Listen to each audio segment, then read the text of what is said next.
ನಾವು ನಮ್ಮ ಸನಿಹದಲ್ಲಿರೋರ ಸಮೀಪದಲ್ಲಿರೋರನ್ನ ತಪ್ಪು ತಪ್ಪು ಅಂತ ಬಹಳ ಹೇಳಕ್ ಹೋದ್ರೆ ಅವರು ಮರಗಟ್ಟು ಬಿಡ್ತಾರೆ.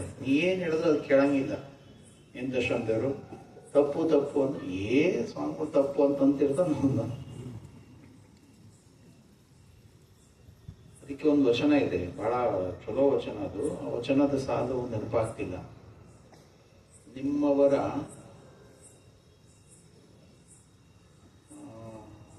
ನಿಮ್ಮವರು ನೀವೆಂಬುದೇ ಸಮತೆ ಅಂತ ಒಂದು ವಚನ ಇದೆ ನೋಡಿ. ಅದೇ ಹಾರೇನೆಂದರು ಓಡಂತಿಪ್ಪುದೇ ಸಮತೆ, ಹಾರು ಚರಿದರು ಅನ್ನುವಂತ ಒಂದು ವಚನ ಇದೆ. ಅದಕ್ಕಿಂತ ಒಂದು ಚಲೋ ವಚನ ಇದೆ, ಕಾಣದ ಟಾವಿನಲ್ಲಿ ಅಂತ ಒಂದು ವಚನ. ಅದನ್ನೆಲ್ಲರೂ ಸ್ವಲ್ಪ, ಇನ್ನು ನಮ್ಮ ಟೈಮ್ 15 ನಿಮಿಷ ಇದೆ, ಆ ವಚನನ ನೀವು ಪಠಣ ಮಾಡ್ರಿ, ನಿಮ್ಗೆಲ್ಲ ಅನುಕೂಲ ಆಗ್ಬೋದು. ಆ ವಚನ ಕಾಣದ ಟಾವಿನಲ್ಲಿ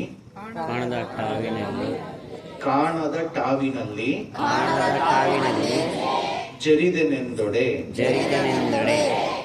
ಇದ್ರ ಅರ್ಥ ಹೇಳ್ತೀನಿ, ಆಮೇಲೆ ಮತ್ತೆ ಹೇಳಿ. ಕಾಣದ ಟಾವಿನಲ್ಲಿ ಜರಿದೆನೆಂದಡೆ ಅಂದ್ರೆ ನಾವು ಇಲ್ಲದಂತ ಸಂದರ್ಭದಲ್ಲಿ, ಕಾಣದ ಟಾವಿನಲ್ಲಿ ನಾವು ಇಲ್ಲದಂತ ಸಂದರ್ಭದಲ್ಲಿ, ಜಾಗದಲ್ಲಿ, ಕಾಣದ ಟಾವಿನಲ್ಲಿ ಜರಿದೆನೆಂದಡೆ. ಈಗ ಉದಾಹರಣೆ, ತಮ್ಮ ಹೆಸರೇನಪ್ಪ? ಕೊಟ್ರೇಶಪ್ಪನವರು. ಕೊಟ್ರೇಶಪ್ಪನವ್ರ ಬಗ್ಗೆ ನಾನು ಅವ್ರಿಲ್ಲದಂತ ಸಂದರ್ಭದಲ್ಲಿ ನಮ್ಮ ಮಾಲಾ ಮೇಡಮ್ ಅವ್ರಿಗೆ ಹೇಳ್ಬಿಟ್ಟೆ, ಕಾಣದ ಟಾವಿನಲ್ಲಿ ಜರಿದೆನೆಂದಡೆ. ಕೊಟ್ರೇಶಪ್ಪನವ್ರಿಗೆ ಅವ್ರು ಇರಲಾರದ ಸಂದರ್ಭದಲ್ಲಿ ಮಾಲಾ ಮೇಡಮ್ ಅವರಿಗೆ ನಾನು ಜಡದು ನುಡಿದು ಬಿಟ್ಟೆ. ಏನೋ ಒಂದು ರೀತಿ ಕೊಂಕ್ ಮಾತಾಡದೆ. ಕಾಣದ ಟಾವಿನಲ್ಲಿ ಜಡಿದೆನೆಂದಡೆ ಕೇಳಿ ಪರಿಣಮಿಸಬೇಕು. ಏನ್ ಮಾಡಬೇಕು? ಕೇಳಿ ಪರಿಣಮಿಸಬೇಕು. ಅದೆಂತೆಂದೊಡೆ ಕೊಳ್ಳದೆ ಕೊಡದೆ ಅವರಿಗೆ ಸಂತೋಷಬಹುದು. ಎನ್ನ ಮನದ ತದ್ವೇಷ ಒಳಿದು ನಿಮ್ಮ ಶರಣರಿಗೆ ಶರಣೆಂಬುದ ಕರುಣಿಸು ಕೂಡಲ ಸಂಗಮ ದೇವ. ಎಂತ ಅದ್ಭುತವಾದ ಸಾಧು ಇದು ಅಂತಂದ್ರೆ, ಅವ್ರು ಏನ್ ಹೇಳ್ತಾರಂದ್ರೆ, ನಿಮಗೆ ಒಂದು ಪ್ರಶ್ನೆ ಕೇಳ್ತೀನಿ ನಾನು. ಈಗ ಕೊಟ್ರೇಶಪ್ಪನವರು ನಿಮ್ ಬಗ್ಗೆ ನಾನು ಮಾತನಾಡಿದ್ದೀನಿ, ಮಾಲಾ ಮೇಡಮ್ ಅವ್ರಿಗೆ ನಾನೇ ಮಾತನಾಡಿದ್ದೀನಿ. ನಿಮ್ ಪ್ರತಿಕ್ರಿಯೆ ಏನು? ಒಳ್ಳೇದು ಮಾತಾಡಿದ್ರೆ ಖುಷಿ ಪಡ್ತೀನಿ, ಸ್ವಲ್ಪ ಏನಾರ ಮಾತಾಡಿದ್ರೆ ಮಾನಸಿಕವಾಗಿ ನೋವು ಪಡ್ತೇನೆ. ಒಳ್ಳೇದ್ ಮಾತಾಡಕ್ಕಂತೂ ಸಾಧ್ಯ ಇಲ್ಲ. ಜಗತ್ ನೋಡಿದೀನಿ ಅಂದ್ರೆ ಕೆಡದೆ ಮಾತಾಡಿರ್ತೇನೆ. ಸ್ವಲ್ಪ ಸಂಕಟ ನೋವು ಪಡ್ಕತಾರೆ.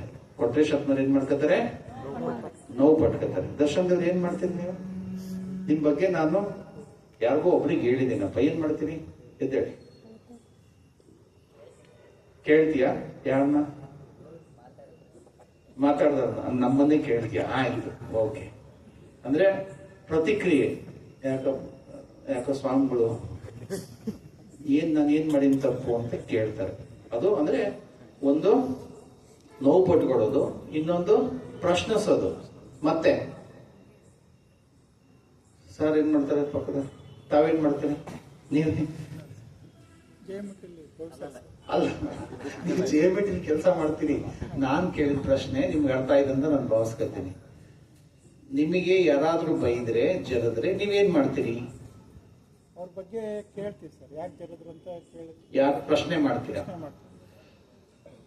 ಮತ್ತೆ ಯಾರು ನೋಡೋಣ, ನಿಮ್ ಬಗ್ಗೆ ನಿಮಗೆ ಗೊತ್ತಿಲ್ದಂಗೆ ಯಾರೋ ಒಬ್ಬ ವ್ಯಕ್ತಿ ನಿಮ್ ಬಗ್ಗೆ ಮಾತಾಡ್ತಿದ್ರೆ ನೀವು ನಿಜವಾಗ್ಲೂ ಏನ್ ಮಾಡ್ತೀರಾ? ಕರೆಕ್ಟ್ ಆಗಿ ಹೇಳ್ಬೇಕು. ಬೈಕೊಳ್ಳಿ ಬಿಡಿ ಅಂತ ಉದಾಸೀನ ಮಾಡ್ತೀರಾ. Very good.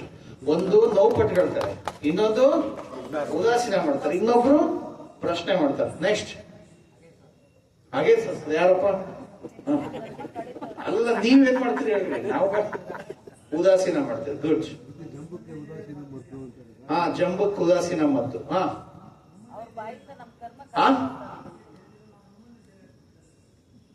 ನೀವು ಜರಿತೀರಾ? Okay, done.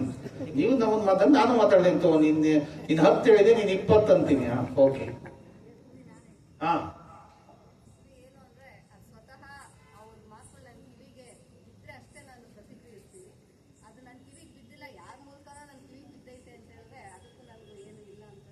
ಇವ್ರದ್ದು ಪರಿಶೀಲನೆ ಮಾಡ್ತೀನಿ. ಅಂದ್ರೆ ಅವರಾಗ ಕಿವಿಗೆ ಬಿದ್ದರೆ ಯೋಚನೆ ಮಾಡ್ತೀನಿ, 3ರಿಂದ ಬಂದಿದೆ, ಸರಿನೋ ತಪ್ಪೋ ಅಂತ ವಿವೇಚನೆ ಮಾಡ್ತೀರಿ ಅಲ್ವಾ? ಒಳ್ಳೇದೇ. ಸ್ವಲ್ಪ ವಿವೇಚನೆ ಮಾಡ್ತಾರೆ, ಸುಮ್ನೆ ಯಾಕೆ ಅಂತ. ನೋಡ್ರಿ, ಇನ್ನೂ ವಿಚಾರ ಮಾಡ್ರಿ. ಬಸವಣ್ಣ ಇದಕ್ಕಿಂತ ಮುಂದೋಗ್ಯಾರೆ.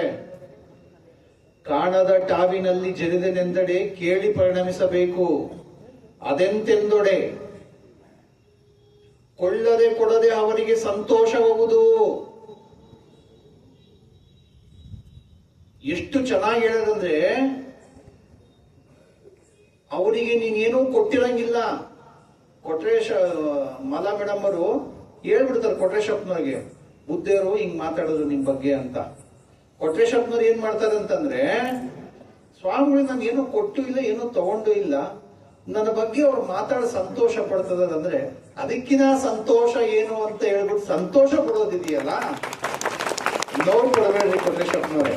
ಹಾಗೇ ಸಾಧಿಸ್ಬೇಡ್ರಿ, ಪ್ರಶ್ನೆ ಮಾಡಬೇಡ್ರಿ, ಉದಾಸೀನ ಮಾಡಬೇಡ್ರಿ, ಸಂತೋಷ ಪಡ್ರಿ. ನಿಮ್ ಬಗ್ಗೆ ಯಾರಾದ್ರೂ ಮನಸ್ಸಿನಾಗ ಇಟ್ಟುಕೊಂಡು ಹೇಳ್ಕೋತ, ಯಾಕೆಂದ್ರೆ ನೀವೊಂದು ವಸ್ತು, ಅವ್ರ ಸಂತೋಷ ಪಡಕ್ ನೀವೊಂದು ವಸ್ತು ಆಗಿದ್ದೀರಿ ಅಂತ. ಎಷ್ಟು ಸೂಕ್ಷ್ಮ ಇರ್ತದೆ ತತ್ವ, ಸೂಕ್ಷ್ಮ ಆದಷ್ಟು ಬಹಳ ತೀಕ್ಷ್ಣವಾಗಿರ್ತದೆ.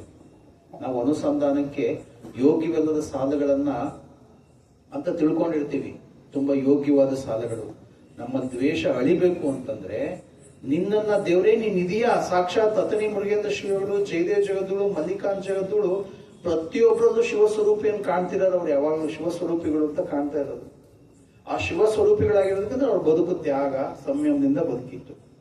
ಅದಕ್ಕೆ ಅವ್ರು ಏನ್ ಹೇಳ್ತಾರೆ, ಎನ್ನ ಮನದ ತದ್ವೇಷ ಒಳಿದು ನಿಮ್ಮ ಶರಣರಿಗೆ ಶರಣೆಂಬುದ ಕರುಣಿಸು ಕೂಡಲ ಸಂಗಮ ದೇವ.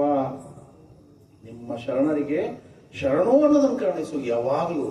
ಅದಕ್ಕೆ ಜಾಗ್ರ, ಸ್ವಪ್ನ, ಸುಷುಪ್ತಿಯಲ್ಲೂ ಅಂತ ಯಾಕೆ ಹೇಳ್ತಾರೆ? ನಾವ್ ಎಚ್ಚರ ಇದ್ದಾಗೂ, ಮಲಕ್ಕೊಂಡಾಗೂ, ನಮ್ ನೆನವಿನಲ್ಲೂ, ನಮ್ ನಡವಳಿಕೆಯಲ್ಲೂ, ಎಲ್ಲಾದ್ರಲ್ಲೂ ನಾವ್ ಎಚ್ಚರ ಇರಬೇಕು ಅಂತ ಯಾಕೆ ಹೇಳ್ತಾರೆ ಅಂದ್ರೆ, ನಮ್ಮ ಕಣ್ಣುಗಳು, ನಮ್ಮ ನಾಲಿಗೆ, ನಮ್ಮ ನಾಸಿಕ, ನಮ್ಮ ಜೀವೆ ಇವೆಲ್ಲವೂ ಕೂಡ ಒಂದಲ್ಲ ಕಲುಷಿತ ಆಗ್ತಲೇ ಇರ್ತವೆ. ಯಾರಾದ್ರೂ ನಮ್ಮನ್ನು ಹೊಗಳಿದ್ರೆ ಜಗ್ಗನಾಗಿ ಬಿಡ್ತೀವಿ, ಯಾರಾದ್ರೂ ನಮ್ಮನ್ನ ಬೈದ್ರೆ ಅವನ ಮೇಲೆ ದ್ವೇಷದ ಬೆಂಕಿನೇ ಹೊಗಳ್ತಿರ್ತೀವಿ, ಅಥವಾ ನಾವು ಅವನಿಗೆ ಪ್ರತೀಕಾರವಾಗಿ 4 ಜನ ಸೇರಿದಾಗ ಒಂದು ಕೊಂಕನ ಆಡಿರ್ತೀವಿ. ಒಂದಲ್ಲ ಒಂದು ನಮ್ಮ ದೃಷ್ಟಿಗಳು ಬದಲಾಗಬೇಕು ಅನ್ನೋದಕ್ಕೆ ಕೊನೆಗೆ ಅವರು ಯಾರು ನಮ್ಮ ದಶಗಣ ಸಿಂಗಿನಾಗಿದ್ದೇವರು ಹೇಳ್ತಾರೆ, ಎಂಥ ಮಾತು ಅಂತಂದ್ರೆ, ನಿಮ್ಮ ನೀವಿರ್ಧವರ ನೀನೆನ್ನದೆ ನೀನೇ ಸಾಕ್ಷಾತ್ ಅವ್ರು, ನೀನೇ ಅದರೊಳಗಿದ್ಯಾ, ಅವ್ರನ್ನ ನಿನ್ನ ತಿಳ್ಕೊಂಡು ನಾನು ತಪ್ಪು ಮಾಡ್ತಾ ಇದ್ದೀನಿ, ಸುಮ್ಮನೆ ನನ್ನ ಆಳಿಗೆ ಬೈತಾ ಇದ್ದೀನಿ, ನನ್ನ ಹೆಂಡತಿಗೆ ಬೈತಾ ಇದ್ದೀನಿ, ನನ್ನ ಮಕ್ಕಳಿಗೆ ಬೈತಾ ಇದ್ದೀನಿ, ನನ್ನ ಸ್ನೇಹಿತರಿಗೆ ಬೈತಾ ಇದ್ದೀನಿ, ನನ್ನ ಈ ಬೈಯುವಂತ ಸ್ವಭಾವ ನಂದೇ ತಪ್ಪಿದೆ, ನಾನು ತಿದ್ಕೋತೀನಿ ಅಂತ. ಯಾಕೆ 12ನೇ ಶತಮಾನದ ಬಸವಾದಿ ಶಿವಶರಣರು ನಿಮ್ಮ ಹಾಗೆ ಬದುಕಿ ಯಾವಾಗಲೂ ಎನ್ನವಗುಣವೆಂಬ ಕಸವ ಕಿತ್ತು ಸಲಹೆ ಅಂತ ಸಾಕ್ಷಾತ್ ಬಸವಣ್ಣನೇ, ಇಡೀ ಬಸವಣ್ಣವರ ಅರ್ಧಕ್ಕರ್ಧ ವಚನಗಳು ಆತ್ಮಾವಲೋಕನದ ವಚನಗಳೇ, ಮನೋನಿಯಂತ್ರಣದ ವಚನಗಳೇ, ಮನಸ್ಸನ್ನ ಸುಧಾರಿಸುವ ವಚನಗಳೇ, ನಡೆನುಡಿಗಳನ್ನ ಸುಧಾರಿಸುವ ವಚನಗಳೇ.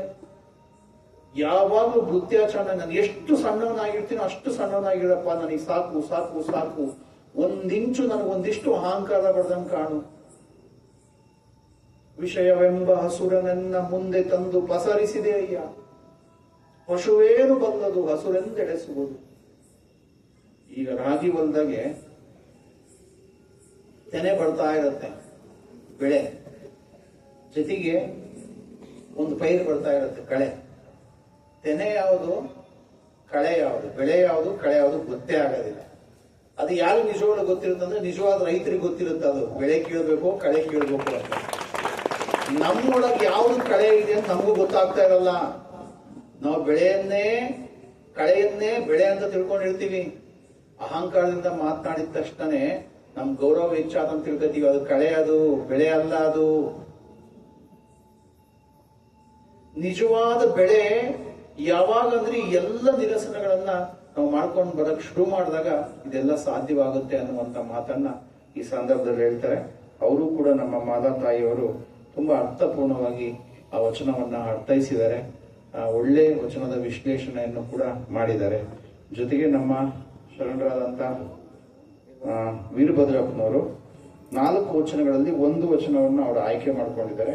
ಆ ವಚನವೂ ಕೂಡ ನಮ್ಮ ನಡೆ ಹೆಂಗಿರ್ಬೇಕಂದ್ರೆ, ನಮ್ಮ ನುಡಿ ಕಂಪಿಸ್ಬೇಕು ಅಂತ. ನಾನು ಮಾತಾಡ್ತಿದ್ರೆ ನಿಮ್ಮಲ್ಲಿ ಜ್ಯೋತಿ ಹಚ್ಬೇಕಂತೆ, ಬೆಂಕಿ ಕಡ್ಡಿ ಕೀಳ್ದಂಗಂತದ್ದು, ನಡೆ ಹಂಗಿರ್ಬೇಕಂತೆ ಅಂತ ವಚನ. ನಡೆ, ಆ ವಚನ ಸಾಲು ಕೊಡಿ.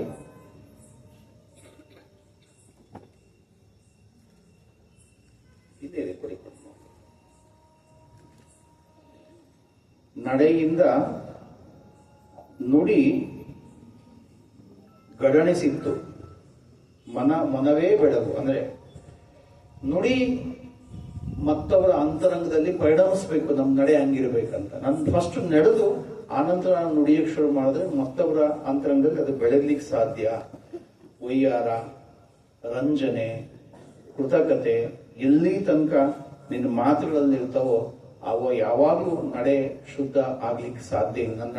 ನನ್ನ ನುಡಿ ಶುದ್ಧವಾಗ್ಲಿಕ್ಕೆ ಸಾಧ್ಯ ಇಲ್ಲ. ನನ್ನ ನಡೆ ಶುದ್ಧವಾದಾಗ ಮಾತ್ರ ನನ್ನ ನುಡಿ ಶುದ್ಧವಾದೀತು ಅನ್ನುವಂಥ ಮಾತನ್ನ ನಮ್ಮ ಜೋದರ ಮಾಯಣ್ಣ ಇಲ್ಲಿ ಅವಾಗಲೇ ನಾನು ಮನಸ್ಸಿಗೆ ಅಂದ್ಕೋತಿದ್ದೆ. ನೀವು ನೋಡಿ, ನಮ್ಮ ಹೆಸರುಗಳು ಇವತ್ತು ನಾವು ನಿಮ್ಮೆಲ್ಲ ನಿಮ್ಮ ಸುತ್ತಮುತ್ತಿರೋ ಹೆಸರುಗಳೆಲ್ಲ ಗೊತ್ತಿದ್ದಾವೆ. 12ನೇ ಶತಮಾನದ ಹೆಸರಿಗೆ ಹೋಗ್ರಿ ನೀವು. ಮಂಚಣ್ಣ, ಬಸವಣ್ಣ, ಚನ್ನಬಸವಣ್ಣ, ಬೊಮ್ಮಣ್ಣ, ರಾಯಸದ ಮಂಚಣ್ಣ, ಅಣ್ಣ ಅಣ್ಣ ಅಣ್ಣ ಅಣ್ಣ ಅಂತಾನೆ ಬಹಳ ಇದಾವೆ. ಆ ಹುಟ್ಟಿದ ಮಗುಗೆ ಅಣ್ಣ ಅಂತ ಕರೀತಿದ್ರು ಅವಾಗ್ಲೇ. ಮತ್ ಬರ್ರಿ ನೀವು ಮುಕ್ತಾಯಕ್ಕ, ಸತ್ಯಕ್ಕ, ಆಮೇಲೆ ಅಯ್ಯ. ಅವಾಗೆಲ್ಲ ಹೆಸರಿನ ಕೊನೆಯಲ್ಲಿ ಎಷ್ಟು ಚೆನ್ನಾಗಿ ಗೌರವ ಸೂಚಕವಾಗಿ ಶಿವಸ್ವರೂಪಿಗಳು, ಸಾಕ್ಷಾತ್ ಶಿವಸ್ವರೂಪ ಅಂತ ಕಾಣ್ತಾ ಇದ್ರು ಅವಾಗಲೇ. ಅಣ್ಣ, ಅಯ್ಯ, ಅಕ್ಕ, ನಮ್ಮ ಹೆಸರುಗಳು ನಾವು ನೆನೆಸ್ಕೊಂಡ್ಬಿಟ್ರೆ ಸಾಕು. ಎಲ್ಲ ನಾವದು ಶಾರ್ಟ್ ಅಂಡ್ ಸ್ವೀಟ್ ಆಗಿ ನಾವು ಬೇರೆ ಬೇರೆ ಅಂತ ಕರಿತೀವಿ. ಆ ತರದ್ದು ವಚನಗಳನ್ನ ನಾವು ನೋಡ್ತಾ ಹೋಗ್ಬೋದು. ಇಷ್ಟು ಮಾತುಗಳನ್ನ ಈ ಸಂದರ್ಭದಲ್ಲಿ ಹೇಳ್ತಾ, ನಮ್ಮ ತಾಯಿಯವರು ಇನ್ನೊಂದು ಡಕ್ಕೆಯ ಬೊಮ್ಮಣ್ಣನ ಒಂದು ವಚನವನ್ನ ಚಿಕ್ಕದಾಗಿದ್ರು ಚೊಕ್ಕವಾಗಿ ಒಂದು ವಚನವನ್ನು ತೆಗೆದುಕೊಂಡು ವಿಶ್ಲೇಷಣೆ ಮಾಡಿದ್ದಾರೆ. ಮಕ್ಕಳೇ, ನಿಮಗೆ ನೀವು ಒಂದು 25 ವಚನ ಕಲೀಲಿ ಅಂತೇಳಿ 100 ರೂಪಾಯಿ ಇಟ್ಟಿದ್ದೀನಿ. ನೆನಪಿದೆಯಾ? ಎಷ್ಟು ಜನ ಕಲ್ತೀರಾ? ಕೈ ಎತ್ರಿ. 1. Very good. ಸರಿ, ನಿಮ್ಮ ಸಲುವಾಗಿ 15 ಕೇಳಿಸ್ತಾ ಇದ್ದೀನಿ ಅದನ್ನ. ನಿಮ್ಮ ಸಲುವಾಗಿ, ಯಾಕೆಂದ್ರೆ ಬಹಳ ಜನ ಹೇಳಿ ಅಂತ. 25 ವಚನಗಳನ್ನ ಯಾರು ಹೇಳ್ತಾರೋ ಅವ್ರಿಗೆ 200 ರೂಪಾಯಿ. ಸಾರಿ 200 ರೂಪಾಯಿ. 15 ವಚನಗಳು ಯಾರು ಹೇಳ್ತಾರೋ ಅವ್ರಿಗೆ 100 ರೂಪಾಯಿ. ವಿತ್ ಒಂದು ಪೆನ್ನು, ಒಂದು ನೋಟ್ಬುಕ್. ಚಲೋ, ನೋಡೋಣ ಯಾರು. Very good. 200 ಹೇಳಿದ್ರೆ 500 ರೂಪಾಯಿ. ಏಕೆಂದ್ರೆ ನಿಮಗೆ ವಚನಗಳನ್ನು ಕಲಿಬೇಕು ಅಂತ ಆಸೆ ತೋರಿಸ್ತಾ ಇದ್ದೇನೆ ಅಷ್ಟೇನೆ. ಅರ್ಥ ಆಯ್ತಾ? ಸಾಧ್ಯವಾದಷ್ಟು 15 ವಚನಗಳು ಯಾರು ಹೇಳ್ತಾರೋ ತಪ್ಪಿಲ್ಲದೆ ಹೇಳ್ಬೇಕು. ಮತ್ತೆ ತಪ್ಪು ಹೇಳಿದ್ರೆ ಕೊಡಂಗಿಲ್ಲ. 15 ವಚನ. ಮತ್ತೆ ಇನ್ನೊಂದು ಹೇಳಿದ್ದೇನೆ, 66 ಶರಣರ ವಚನಾಂಕಿತ ವಚನಕಾರರನ್ನು ಯಾರು ಹೇಳ್ತಾರೋ ಅವ್ರಿಗೆಲ್ಲರಿಗೂ 200 ರೂಪಾಯಿ ಫಿಕ್ಸ್. ಅಷ್ಟೇನೆ. ಅಂಕಿತನಾಮ ವಚನಕಾರ, ಅಷ್ಟೇನೆ. ವಚನನೂ ಬೇಡ. ಮತ್ತೆ ಯಾರು ಕಲಿತಾರ ನೋಡೋಣ. ಇನ್ನು ಹೊರಗಡೆ ಇದ್ದವ್ರಿಗೆ ಯಾರೇ ಭಕ್ತರು, ಸದ್ಭಕ್ತರು ಯಾರೇ ಬಂದಿದ್ದೀರಾ, 25 ವಚನಗಳನ್ನ ಯಾರು ಹೇಳ್ತಾರೋ, ನೀವು 1000 ಹೇಳಿದ್ರು ಅದೆಷ್ಟು ಇಂಟು ಹೋಗ್ತದೆ. ಇನ್ನು 500 ವಚನ ಹೇಳಿದ್ರಿಗಂತೂ ಫಿಕ್ಸ್ 10,000 ರೂಪಾಯಿ ಫಿಕ್ಸ್ ಇಟ್ಟಿದ್ದೀವಿ. ಯಾರು ಬೇಕಾದ್ರೂ ಹೇಳ್ಬೋದು 500 ವಚನಗಳನ್ನ. ಆದಷ್ಟು ವಚನಗಳನ್ನ ಕಂಠಸ್ಥ ಮಾಡಿ ಮನಸ್ಥ ಮಾಡ್ಕೊಳ್ಳಿ. ಇವತ್ತು ಒಂದೊಂದು ವಚನಗಳು ಕೂಡ ನಾನು ಸತ್ಯವಾಗ್ಲೂ ನಿಮ್ಗೆ ಹೇಳ್ತೀನಿ, ಒಂದೊಂದು ವಚನಗಳು ನೀವು ನೋವಿನಲ್ಲಿದ್ದಾಗ, ಸಮಸ್ಯೆ ಸುಳಿಯಲ್ಲಿ ಸಿಕ್ಕಾಗ ಈ ಒಂದೊಂದು ವಚನಗಳು ನಿಮ್ಗೆ ಕಣ್ಣೀರನ್ನ ಒರೆಸ್ತವೆ. ಅದನ್ನ ಬರೆದಿಟ್ಕೊಳ್ಳಿ. ಇದನ್ನ ನಿಮ್ಗೆ ಯಾವತ್ತಾದ್ರೂ ನಿಮ್ಗೆ ಎಲ್ಲ ಸಿಗ್ಬೋದು. ಅಧಿಕಾರ, ಹಣ, ಆಸ್ತಿ, ಅಂತಸ್ತು, ಪ್ರೀತಿ ಎಲ್ಲ ಸಿಗ್ಬೋದು. ಒಂದಲ್ಲ ಒಂದಿನ ಜಿಗುಪ್ಸೆ ಬಂದಾಗ, ನಿರಾಸೆ ಬಂದಾಗ, ನನ್ನ ತತ್ವದ ಕಡೆ ಹೋಗ್ಬೇಕಾಗಿತ್ತು ಅಂತ ಅನ್ಕೋಬೇಕಾದ್ರೆ ಈ ವಚನಗಳು ನಿಮಗೆ ಬಹಳ ಸಮಾಧಾನ, ಸಂತೃಪ್ತಿ ಕೊಡುವಂತ ಸಾಲುಗಳಾಗ್ತವೆ ಅನ್ನೋದನ್ನ ಅರ್ಥ ಮಾಡ್ಕೊಳ್ತೀರ ಅಂತ ಭಾವಿಸ್ಕೊಳ್ತಾ, ಇನ್ನೇನು 23ಕ್ಕೆ ಇದ್ದಿದ್ದು 24ಕ್ಕೆ ಶಿಫ್ಟ್ ಮಾಡಬೇಕು ಅಂತ ಯೋಚನೆ ಮಾಡಲಾಗಿದೆ. ಸೋಮವಾರದ ದಿವಸ, ಯಾಕಂದ್ರೆ ಸೋಮವಾರ ವಿದ್ಯಾಪೀಠ ತೆಗೆದಿರೋದ್ರಿಂದ ಅವತ್ತು 5 ಗಂಟೆಗೆ ಸಮಾರಂಭ ಶುರು ಮಾಡಿ ನಾವು 7 ಗಂಟೆಗೆ ಅದನ್ನ ಮುಕ್ತಾಯ ಮಾಡಬೇಕು ಅಂತ ಅನ್ಕೊಂಡಿದೀವಿ. ಹಾಗಾಗಿ ಇನ್ನು ಚರ್ಚೆ ನಡೀತಿದೆ. 23 ಸಾಮಾನ್ಯವಾಗಿ ಆಗ್ಲಿಕ್ಕಿಲ್ಲ. 24 ಸೋಮವಾರ ಇಲ್ಲೇನೆ 5 ಅಥವಾ 5:15 ಸಮಾರಂಭವನ್ನ ನಾವು ಶುರು ಮಾಡಿ 7:07ವರೆಗೆ ಮುಕ್ತಾಯಗೊಳಿಸಬೇಕು ಅನ್ನುವಂಥದ್ದನ್ನ ಆಯೋಜನೆ ಮಾಡಲಾಗಿದೆ. ಇಲ್ಲಿ ತನಕ ನೀವೆಲ್ಲರೂ ಶಾಂತ ರೀತಿಯಿಂದ ಈ ವಚನ ಕಾರ್ತಿಕವನ್ನು ಅನುಭವಿಸಿದ್ದಕ್ಕೆ ಶರಣಾರ್ಥಿಗಳು. ಈ ಒಂದು ಸಮಾರಂಭಕ್ಕೆ ವಚನ ಚಿಂತನೆ ನಡೆಸಿಕೊಟ್ಟಂತ ಮಾಲಾ ಅವರಿಗೆ ಸ್ವಾಮೀಜಿಯವರ ಗೌರವ ಸಮರ್ಪಣೆಯನ್ನ ಮಾಡಲಿ ಅಂತ ಕೇಳ್ಕೊಳ್ತೇನೆ. ಜೊತೆಗೆ ನಮ್ಮ ಶಿಕ್ಷಕರಿಗೆ ಶ್ರೀಮಠದ